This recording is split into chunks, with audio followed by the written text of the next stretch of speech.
नमस्कार। माँ गायत्री महाविद्यालय के यूट्यूब चैनल पर आपका स्वागत है।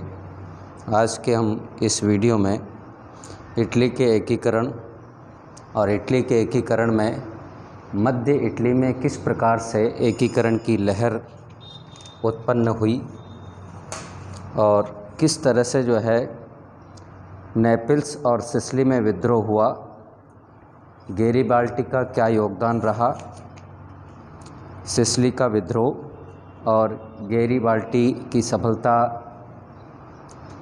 से क्या कठिनाइयाँ पैदा हुई, फिर पोप राज्य का अभियान चला और इटली का पूर्ण एकीकरण और पोप की स्थिति, इसके बारे में विस्तार से अध्ययन करेंगे।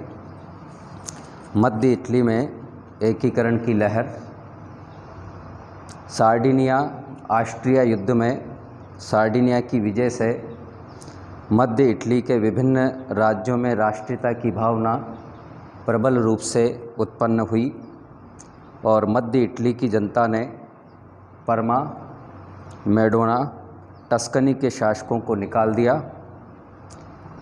बोलाग्ना और रोमाग्ना से पोप के प्रतिनिधियों को हटा दिया गया। इन सभी स्थानों पर देशभक्तों ने अपनी अस्थायी सरकारें स्थापित कर ली और उन्होंने सार्डिनिया के साथ सम्मिलित होने का निर्णय लिया। ब्रिटेन के मध्य इटली के राज्यों का समर्थन किया और कहा कि मध्य इटली की जनता को अपने शासक चुनने का उतना ही अधिकार है जितना कि इंग्लैंड, फ्रांस, बेल्जियम की जनता को है। ऑस्ट्रिया और प्रशा ये चाहते थे कि ज्यूरिख की संधि के अनुसार मध्य इटली में पुराने शासकों को गद्दी पर बैठाया जाए। नेपोलियन नहीं चाहता था कि मध्य इटली के राज्य पिडमांट और सार्डिनिया के साथ मिले और इसी बीच जो है जनवरी 1860 में केवूर ये पुनः पिडमांट का प्रधानमंत्री बन गया। केवूर जानता था कि नेपोलियन की सहमति के बिना मध्य इटली के राज्यों का सार्डिनिया के साथ मिलना कठिन है, तो उसने नेपोलियन से बातचीत की और ये तय किया कि यदि वह मध्य इटली के राज्यों को पिडमांट में सम्मिलित होने देगा तो उसके बदले में सेवाय और निस ये फ्रांस को दे दिए जाएंगे। मार्च 1860 के मध्य इटली के राज्यों में जनमत संग्रह कराया गया। परमा, मोडेना, टस्कनी, बोलाग्ना और पियाकेंजा, इन्होंने भारी बहुमत से पिडमांट के साथ मिलने का निर्णय किया। मध्य इटली के राज्य पिडमांट में सम्मिलित कर लिए गए। सेवाय और निस ये फ्रांस को सौंप दिए गए। लोम्बार्डी पर पहले ही सार्डिनिया का अधिकार हो चुका था। इस प्रकार केवूर की इस नीति के फलस्वरूप सार्डिनिया का एक छोटा राज्य एक वर्ष में विशाल राज्य में बदल गया। फ्रांस को सेवाय और निस प्राप्त हो जाने से फ्रांस की चिर प्रतीक्षित जो अभिलाषा थी उस फ्रांस की वो पूर्ण हो गई। लेकिन गैरिबाल्डी ने इसका ये कहकर के विरोध किया था कि उसने मेरी मातृभूमि यानी कि निस को बेच दिया, मुझे विदेशी बना दिया है। इधर नेपोलियन को इंग्लैंड की मित्रता से भी हाथ धोना पड़ा क्योंकि सेवाय और निस ये फ्रांस में को मिल जाना उसे अच्छा नहीं लगा। इस प्रकार से जो है ये मध्य इटली में एकीकरण की लहर। उसके साथ ही जो है नेपल्स और सिसिली में विद्रोह हुआ। नेपल्स व सिसिली में विद्रोह।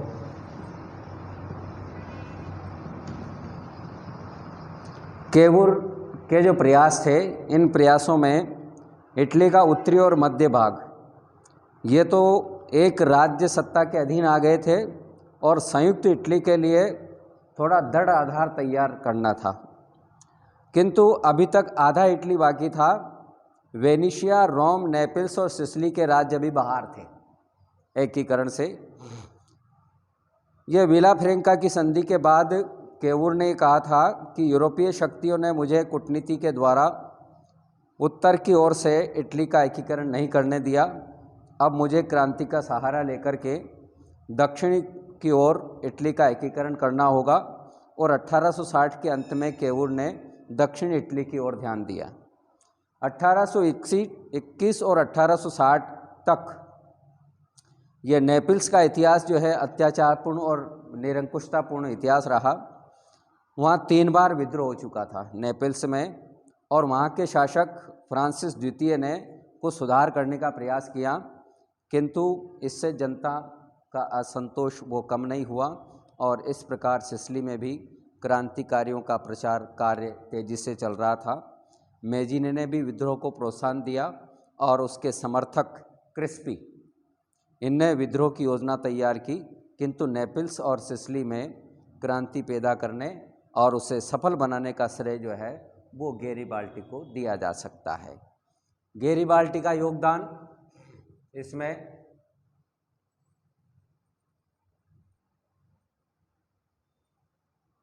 गैरिबाल्डी 1807 से 1882 इसका जन्म, गैरिबाल्डी का जन्म 1807 में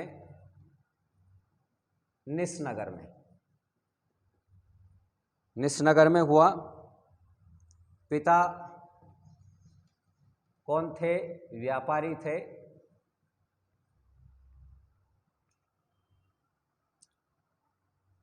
और तटीय व्यापार में वो लग गया पिता के साथ। उसे अपने समुद्र जीवन में भूमध्य सागर का अच्छा ज्ञान हो गया गैरिबाल्डी को, और इन्हीं यात्राओं के दौरान उसका इटली के देशभक्तों से परिचय हुआ। इससे उसके मन में देश की स्वतंत्रता को ऐसी लगन लगी कि अपने देश के लिए सर्वस्व बलिदान करने को वो तैयार हो गया। कुछ समय बाद मेजीनी के संपर्क में आया गैरिबाल्डी।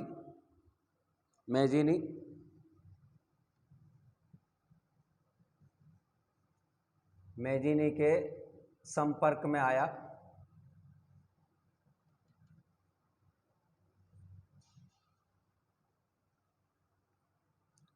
और उसके आदर्शों से प्रभावित होकर वह युवा इटली का सदस्य बन गया। उसके बाद क्या बना? वो जो संगठन था युवा इटली का सदस्य बन गया।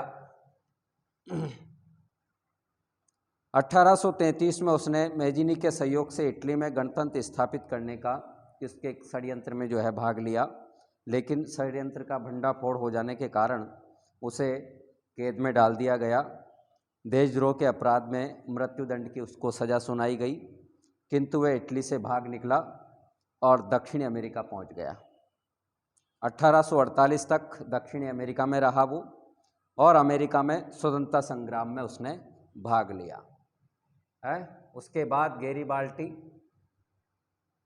कहाँ भाग गया? दक्षिणी अमेरिका चला गया। वहाँ पर स्वतंत्रता संग्राम में भाग लिया उसने। उसके साथी ये लाल कमीज पहनते थे, अतः उसका दल लाल कुर्ती दल कहलाता था। इसका दल क्या कहलाया? लाल कुर्ती दल, क्योंकि लाल कमीज पहनते थे वो, और इसका दल जो है लाल कुर्ती दल कहलाया गैरिबाल्डी का।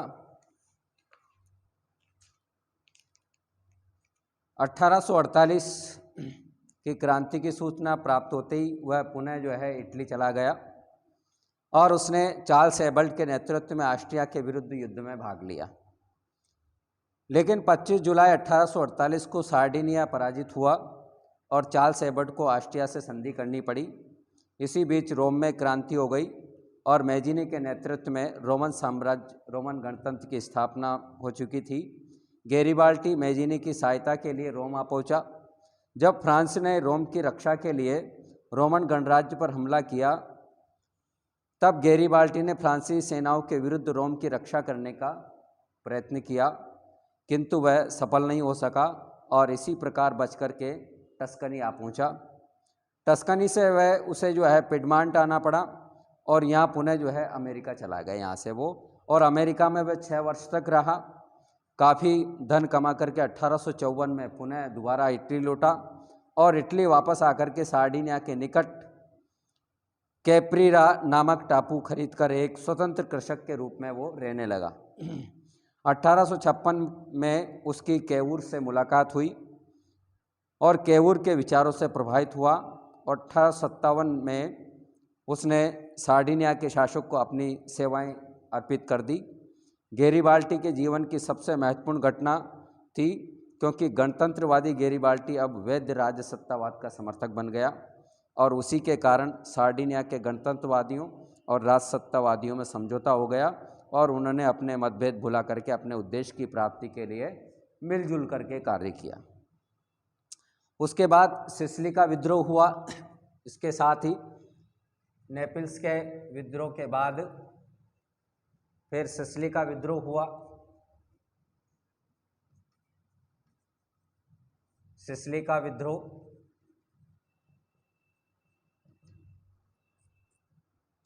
1860 के प्रारंभ में मेजीनी के प्रोत्साहन के कारण सिसिली की जनता ने अपने निरंकुश शासन के विरुद्ध एक अभियान चलाया।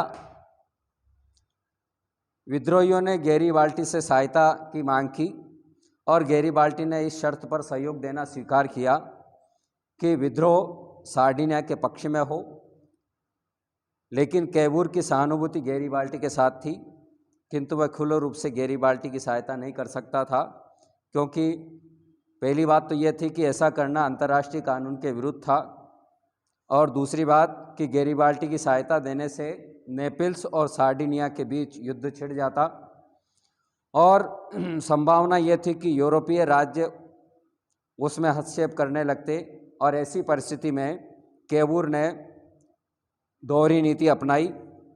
बाहरी तौर पर वह अपनी तटस्थता का प्रदर्शन करता रहा, लेकिन गुप्त रूप से गैरिबाल्टी व सिसिली के देशभक्तों की सहायता करता रहा। 5 मई 1860 को गैरिबाल्टी ने अपने 1000 लाल कुर्ती वाले स्वयं सेवकों को लेकर के सिसिली की ओर प्रस्थान किया और 11 मई को वह सिसिली पहुंच गया। 15 मई को केल्टाफोमी नामक स्थान पर नेपल्स की सेनाओं को हराया और 27 मई को उसने पेनारोमा पर अधिकार कर लिया और जून के अंत तक सिसिली पर गैरिबाल्टी का अधिकार हो गया। उसके बाद फिर नेपल्स पर अधिकार किया। नेपल्स पर अधिकार, सिसिली पर अधिकार करने के बाद गैरिबाल्टी ने 19 अगस्त 1860 को नेपल्स का मुख्य भाग रेगियो डी कैलिब्रिया इस पर आक्रमण किया और 21 अगस्त को उसने रेगियो पर सफलतापूर्ण अधिकार कर लिया। रेगियो से गैरिबाल्टी नेपल्स की ओर आगे बढ़ा और नेपल्स के शासक फ्रांसिस ने सभी राज्यों से सहायता की मांग की, लेकिन उसे कहीं से कोई सहायता नहीं मिल पाई और 6 सितंबर को फ्रांसीसी वहाँ से भाग खड़ा हुआ। नेपल्स के पूरे राज्य पर गैरिबाल्टी ने अधिकार कर लिया और नेपल्स की जनता ने उसका भव्य स्वागत किया। गैरिबाल्टी ने अपने आप को नेपल्स का अधिशासक घोषित कर दिया। उसके बाद उसने रोम पर अधिकार करने की योजना बनाई और उसने यह पहले ही घोषणा कर दी थी कि वह सिसिली और नेपल्स को तभी इटली राज्य में शामिल करेगा जब वह रोम की विजय करके विक्टर एमुअल को इटली का सम्राट घोषित कर देगा। ये घोषणा उसने की थी। गैरिबाल्टी की सफलता से उत्पन्न कठिनाइयाँ, गैरिबाल्टी की सफलता से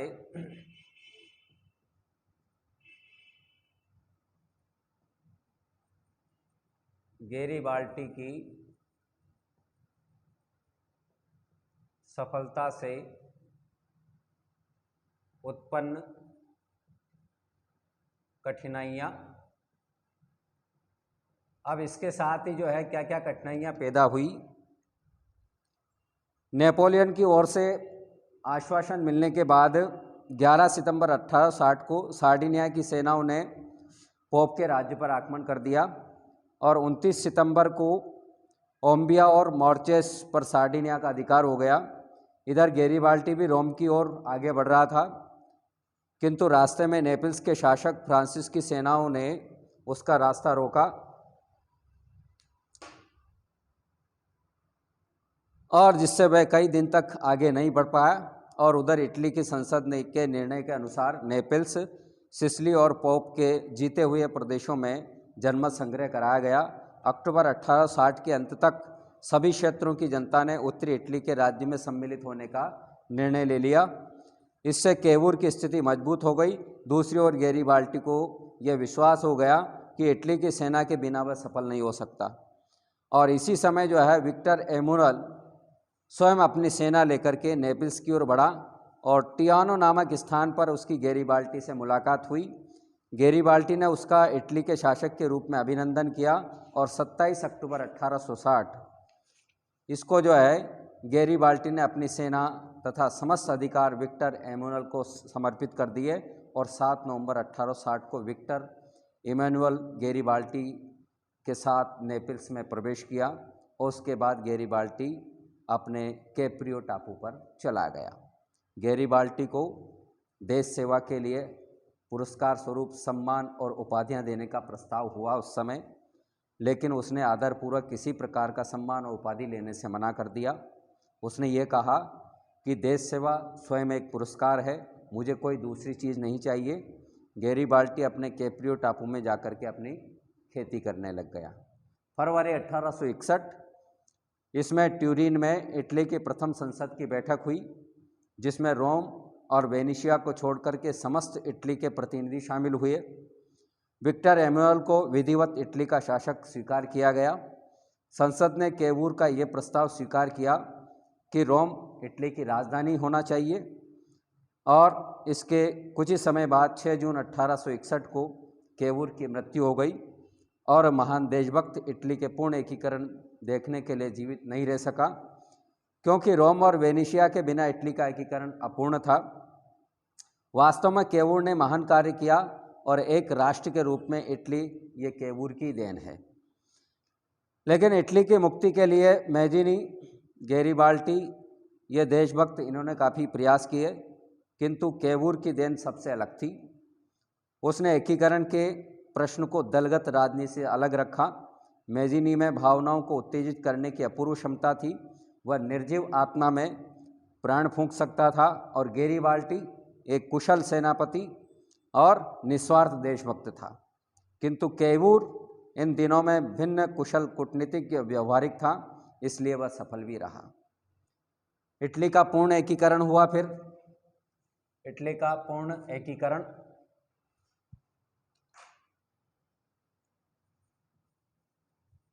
इटली का पूर्ण एकीकरण रोम और वेनिशिया को छोड़कर के इटली का एकीकरण पूरा हो चुका था। केवूर की मृत्यु से इटली के नए राज्य को बड़ा आघात लगा। विक्टर एमुनल की प्रतिवर्ष एक प्रधानमंत्री नियुक्त करना पड़ता, क्योंकि किसी भी प्रधानमंत्री को अधिक समय तक संसद का समर्थन प्राप्त नहीं रहता।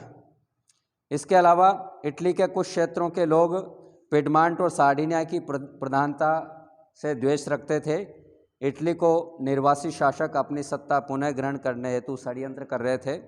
ऐसी परिस्थिति में विक्टर एमुनल ने बड़े धैर्य से काम लिया और प्रशा का चांसलर बिस्मार्क ऑस्ट्रिया को जर्मनी से निकालना चाहता था। इटली के राजनीतिज्ञ इस स्थिति का लाभ उठाकर के वेनिशिया प्राप्त करना चाहते थे। बिस्मार्क इटली से मित्रता करना चाहता था। 8 अप्रैल 1866 को इटली और प्रशा के बीच संधि हुई, जिसके अनुसार प्रशा और ऑस्ट्रिया के युद्ध में प्रशा को इटली सैनिक सहायता देगा। इसके बदले में इटली को वेनिशिया दिलवा दिया जाएगा। 14 जून 1866 को प्रशा और ऑस्ट्रिया के बीच युद्ध आरंभ हुआ। इटली ने भी ऑस्ट्रिया के विरुद्ध युद्ध की घोषणा कर दी और समुद्री युद्ध में ऑस्ट्रिया की सेना ने इटली की सेनाओं को हरा दिया, लेकिन सेडोवा में प्रशा की सेना ने ऑस्ट्रिया को पूर्ण रूप से पराजित कर दिया और बिस्मार्क ने ऑस्ट्रिया से प्राग की संधि की, जिसके द्वारा वेनेशिया इटली को दिलवा दिया गया। और 7 नवंबर 1866 को विक्टर एमोनल ने वेनिस में प्रवेश किया और इसके 4 वर्ष बाद इटली का एकीकरण पूर्ण करने के लिए बिस्मार्क को फ्रांस से युद्ध करना पड़ा। इस अवसर पर नेपोलियन तृतीय ने प्रशा के विरुद्ध इटली और ऑस्ट्रिया से मित्रता का प्रस्ताव किया, लेकिन विक्टर एमोनल की तटस्थता की नीति अपनाई और 1870 में फ्रांस और प्रशा के बीच युद्ध आरंभ हुआ। अतः नेपोलियन को रोम से अपनी सेना बुलानी पड़ी। सीडान के युद्ध में नेपोलियन को अपने 83,000 सैनिकों के साथ प्रशा के समक्ष आत्मसमर्पण करना पड़ा और इसकी सूचना मिलते ही विक्टर एमोनल ने अपनी सेनापति कैडोर्ना के नेतृत्व में 60,000 सैनिक रोम पर आक्रमण करने के लिए भेज दिए और 29 सितंबर 1870 को रोम पर इटली का अधिकार हो गया। रोम में जनमत संग्रह कराया गया, जिसमें रोम के नागरिकों ने इटली में सम्मिलित होना स्वीकार किया। इसके लिए रोम को इटली में मिला लिया गया और उसे संयुक्त इटली की राजधानी बनाया गया। तो 2 जून 1871 को भव्य जुलूस के साथ विक्टर एमोनल ने रोम में प्रवेश किया। इस प्रकार एक दीर्घकालीन संघर्ष के बाद मेजिनी का नैतिक बल, गैरिबाल्टी की तलवार और केवूर की कूटनीति, विक्टर एमोनल की समझदारी और व्यवहारिक बुद्धि और असंख्य देशभक्तों ने बलिदान से इटली का एकीकरण के महायज्ञ में अपना योगदान दिया और इटली का एकीकरण इस प्रकार से पूरा हुआ।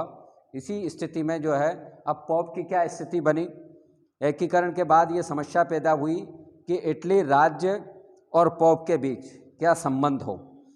तो रोम अब संयुक्त इटली की राजधानी बन गया और पोप भी वहीं रहता था। तो एक ही नगर में 2 सत्ताएं थी, जिसके फलस्वरूप संबंधों की समस्या थी।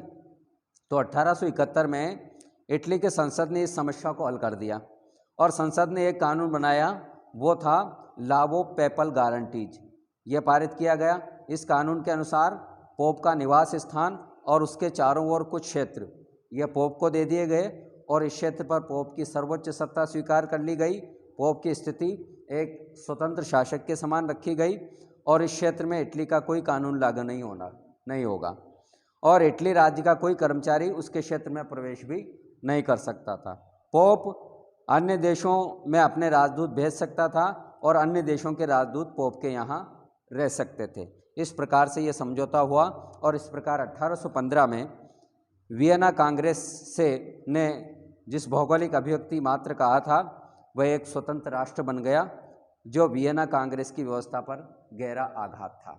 तो इस प्रकार से जो है ये इटली का एकीकरण पूर्ण हुआ। उसके बाद इटली के एकीकरण के बाद